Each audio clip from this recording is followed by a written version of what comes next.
Hello everyone, in this video we'll be looking at the complete venous drainage of the body, which will highlight most of the important veins which you are supposed to know and show you the pathway of how the blood is going to drain from different parts of body to the heart. So before that, if you haven't already checked out our video on arterial supply of the whole body, please do check it out. And I'd asked a question that about the shortest artery. The shortest artery is the cephalic trunk. It's only about 1 centimeter long. It immediately branches out into its gastric artery, hepatic artery, and splenic artery. So that was the answer to the question, and we'll get into the venous drainage now. So as everyone knows, the final endpoint we are going to reach will be your superior vena cava and your inferior vena cava, which I've represented over here. So let's start from the palmar arch. So you have the palmar arch over here. There, it's going to the two most important veins you're supposed to know will be the cephalic vein and the basilic vein.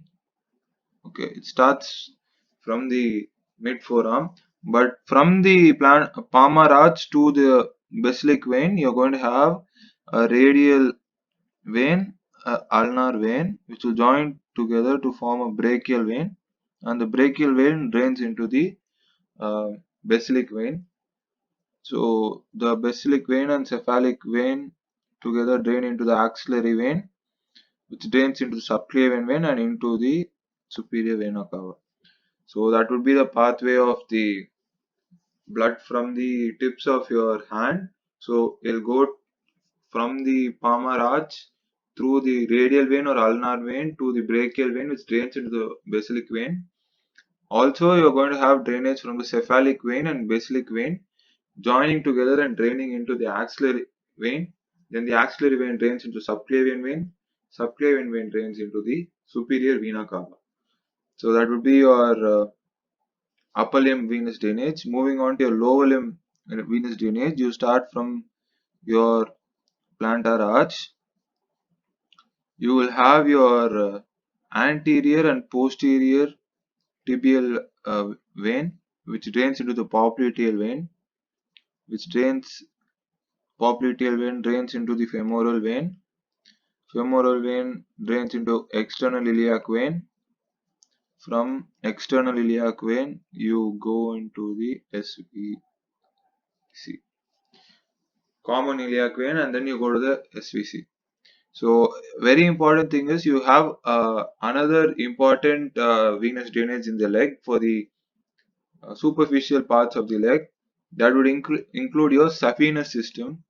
It is like they have a lot of valves in between and connections, perforations in between. I'll be talking about this in detail while I cover the venous drainage of the lower limb. But please do note that there's a great saphenous vein.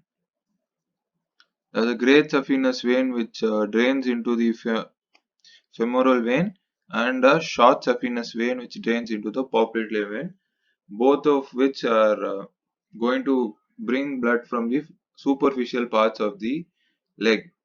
Okay, and the deep parts of the leg are going to be drained by the popliteal vein, femoral vein, and anterior tibial, posterior, those veins. Okay, so that would be your venous drainage of the lower limb. Moving on to the head and brain. So your brain has many dural venous sinuses, and from your eyes and your other sense organs, it is drained by the internal jugular vein. Now the scalp and other muscles and superficial parts of the face and neck and head are going to be drained by the external jugular vein. Both of these drain into the uh, brachiocephalic trunk, and brachiocephalic trunk drains into the superior vena cava. So that would be about your main venous drainage of the whole body. Please do note that most of the veins have similar names as arteries. For example, you have a femoral artery, you have a corresponding femoral vein. You have a brachial artery, you have a corresponding brachial vein. But Most of them have, but few of them are different. For example, your carotid arteries are there, but you have jugular veins. You don't have carotid veins. So that would be the important things you need to focus on. So just moving on to the venous drainage of the whole body, we'll start with the palmar venous arch.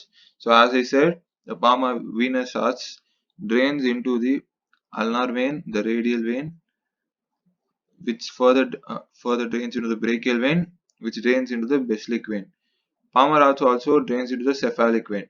Now there's a vein connecting the cephalic and basilic vein, and that is known as the median cubital vein or antecubital vein. Very important vein because this is a common site for retrieving blood samples from a patient, venous blood samples from a patient. So you need to know about this vein.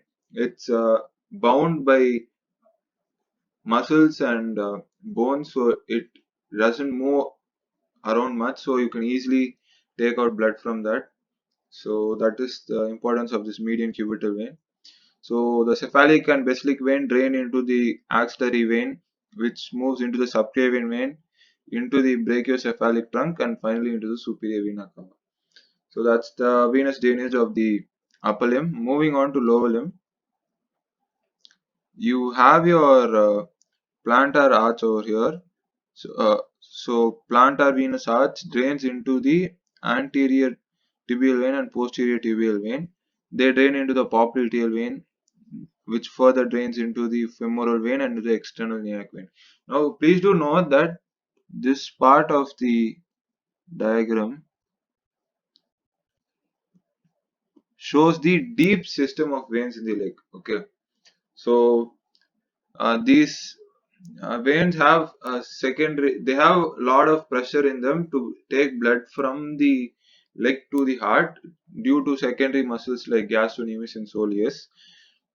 But and the blood is going to flow from the uh, ground to the heart against gravity. But this part over here represents the superficial system of veins, where usually blood flows down into the deep system where it's pumped up, but it's like a bypass mechanism. And this is very important, and you need to understand this venous drainage in detail to understand the condition known as varicose veins, which you would be exposed to a lot when you come into the clinical side. So that would be very important, and if you would pay more attention to it while you're studying, it would be really good. But please do understand there are two sets of veins: a superficial set of vein and deep set of vein. Superficial drains into the deep, which at two different areas. So it's like a connecting mechanism with perforating veins in between. So I have not covered every vein in this system, but please do note there are two different groups of veins known as deep venous arch, deep venous system, and superficial venous system in the lower limb. So that covers that, and the internal iliac vein drains the pelvis and the perineum region of a person.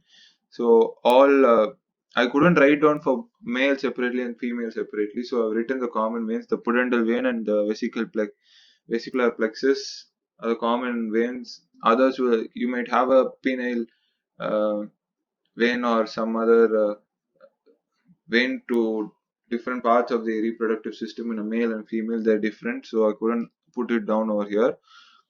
So that would be your internal iliac vein. Now the important thing in the venous drainage of the stomach is this thing called portal vein and the portal caval anastomosis. So it's very important because it's like a bypass mechanism between the secondary blood flow in the liver and primary venous drainage. So everyone knows that liver receives most of the deoxygenated blood, and it receives a lot of blood supply through the portal vein. So you have a separate venous drainage in the portal vein, and then your inferior vena cava. They're communicating with each other.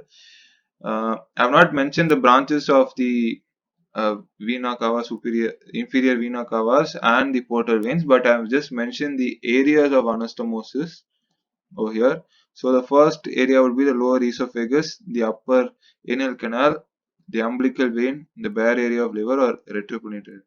The importance of this portocaval anastomosis is in case there's any kind of embolism or blockage in any one of the veins, the blood is going to have a alternate route to reach the systemic circulation.